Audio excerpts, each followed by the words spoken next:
আসসালামু আলাইকুম। প্রিয় দর্শক, গর্ভাবস্থায় সন্তান ছেলে হবে নাকি মেয়ে হবে এই কৌতূহল প্রায় সব বাবা মার মধ্যেই থাকে। পরিবার, আত্মীয় স্বজন, এমনকি প্রতিবেশীরাও গর্ভবতী মাকে দেখেই নানা ধরনের অনুমান করতে শুরু করেন। কেউ বলেন পেটের আকৃতি দেখে বোঝা যায়, কেউ বলেন খাবারের রুচি দেখেই বলে দেওয়া সম্ভব। আজকের ভিডিওতে আমরা আলোচনা করব গর্ভাবস্থায় ছেলে সন্তান পেটে থাকার 11টি জনপ্রিয় লক্ষণ সম্পর্কে। অনেক মা এই লক্ষণগুলোর কথা শুনে থাকেন এবং নিজেদের অভিজ্ঞতার সাথেও মিল খুঁজে পান। তাহলে চলুন শুরু করা যাক।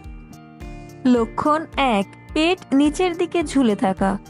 সবচেয়ে বেশি প্রচলিত ধারণাগুলোর মধ্যে এটি অন্যতম। যদি গর্ভবতী মায়ের পেট নিচের দিকে ঝুলে থাকে তাহলে পেটে ছেলে সন্তান থাকার সম্ভাবনা রয়েছে।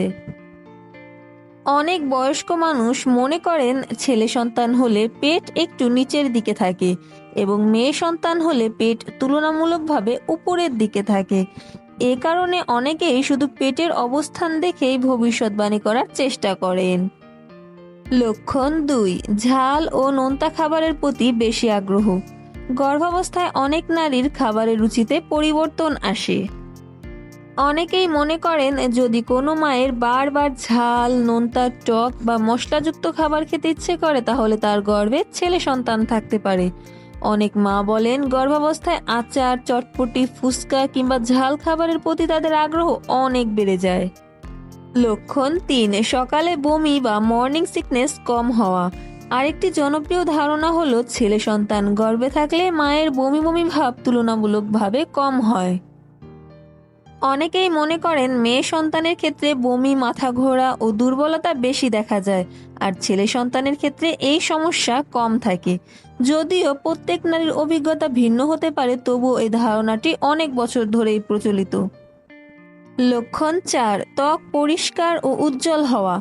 অনেকে বিশ্বাস করেন ছেলে সন্তান গর্ভে থাকলে মায়ের মুখমণ্ডল আগের তুলনায় আরো উজ্জ্বল ও সুন্দর দেখায়। মুখে ব্রণ কম হয় এবং ত্বক পরিষ্কার থাকে। এ কারণেই অনেকেই গর্ভবতী মায়ের মুখের দিকে তাকিয়েই অনুমান করেন যে তার পেটে ছেলে সন্তান রয়েছে।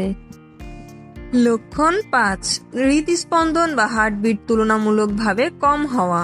অনেকের ধারণা গর্ভে শিশুর হার্টবিট যদি প্রতি মিনিটে 140 বারের নিচে থাকে তাহলে ছেলে সন্তান হওয়ার সম্ভাবনা সবচেয়ে বেশি।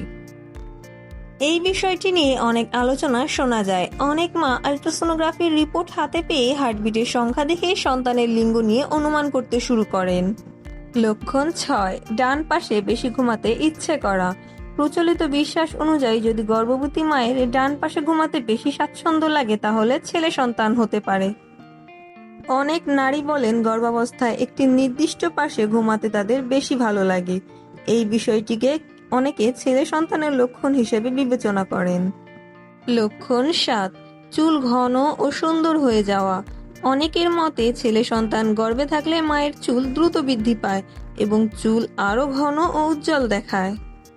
এমনকি আরো মনে করা হয় এ সময় চুল পড়া কমে যায় এবং চুলের সৌন্দর্য বৃদ্ধি পায়। তাই অনেকেই চুলের পরিবর্তন দেখে অনুমান করার চেষ্টা করেন। লক্ষণ 8, হাতের তালু শুষ্ক হয়ে যাওয়া। এটি খুবই পরিচিত একটি বিশ্বাস।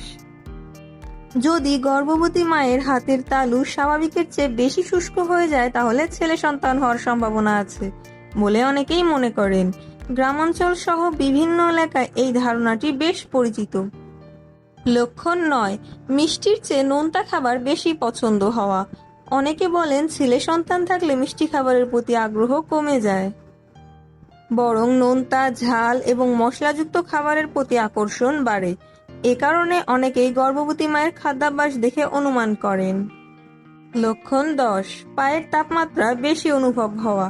ধারণা করা হয় ছেলে সন্তান গর্ভে থাকলে মায়ের পা তুলনামূলক বেশি গরম অনুভূত হতে পারে। অনেক মা বলেন তাদের পায়ে স্বাভাবিকের তুলনায় বেশি গরম লাগে এবং অস্বস্তি অনুভব হয়। এটিকেও অনেকে ছেলে সন্তানের লক্ষণ হিসাবে ধরে নেয়। লক্ষণ 11, গর্ভে শিশুর নড়াচড়া বেশি অনুভব হওয়া। সবশেষে যে লক্ষণটির কথা সবচেয়ে বেশি শোনা যায় তা হলো শিশুর নড়াচড়া। অনেকেই মনে করেন ছেলে সন্তান গর্ভে থাকলে শিশুর নড়াচড়া বেশি জোরালো হয় এবং মা তা স্পষ্টভাবে অনুভব করতে পারেন। কখনো কখনো পেটের এক পাশ থেকে অন্য পাশে শক্তভাবে নড়াচড়া করতে দেখা যায় বলেও অনেক মা জানান। প্রিয় দর্শক, গর্ভাবস্থায় ছেলে সন্তান পেটে থাকার এই 11টি লক্ষণ বহু বছর ধরে মানুষের মুখে প্রচলিত রয়েছে। অনেক মা তাদের অভিজ্ঞতার সাথে এসব লক্ষণের মিল খুঁজে পান। তবে মনে রাখতে হবে, প্রত্যেক গর্ভাবস্থা আলাদা এবং একজন মায়ের অভিজ্ঞতা আরেকজনের সঙ্গে নাও মিলতে পারে। সবচেয়ে গুরুত্বপূর্ণ বিষয় হলো গর্ভাবস্থায় মা ও শিশুর সুস্থতা। ছেলে হবে নাকি মেয়ে হবে এটা প্রকৃতির একটি দান এবং আল্লাহর পক্ষ থেকে একটি নির্ধারিত। তাই এই সময় বেশি চিন্তা না করে নিজের যত্ন নেওয়া, সঠিক খাবার খাওয়া, পর্যাপ্ত বিশ্রাম নেওয়া এবং নিয়মিত ডাক্তারের পরামর্শ মেনে চলা খুব জরুরি। আর হ্যাঁ, আল্ট্রাসোনোগ্রাফি বা মেডিকেল পরীক্ষাই হলো সন্তানের লিঙ্গ নির্ধারণের একমাত্র নির্ভরযোগ্য উপায়। যদিও অনেক দেশে এই তথ্য প্রকাশে বিধিনিষেধ থাকতে পারে। আশা করি আজকের ভিডিওটা আপনাদের জন্য ভালো লেগেছে এবং কিছুটা হলেও উপকারে এসেছে। ভিডিওটি যদি ভালো লেগে থাকে তাহলে অবশ্যই লাইক দিন, আপনার অভিজ্ঞতা কমেন্টে জানান আর আমাদের চ্যানেল মা ও শিশুকে সাবস্ক্রাইব করে পাশে থাকুন, কারণ আমরা সবসময় মা ও শিশুর স্বাস্থ্য নিয়ে সহজ ভাষায় গুরুত্বপূর্ণ তথ্য নিয়ে আসি। সবাই ভালো থাকুন, সুস্থ থাকুন। আল্লাহ হাফিজ। আসসালামু আলাইকুম।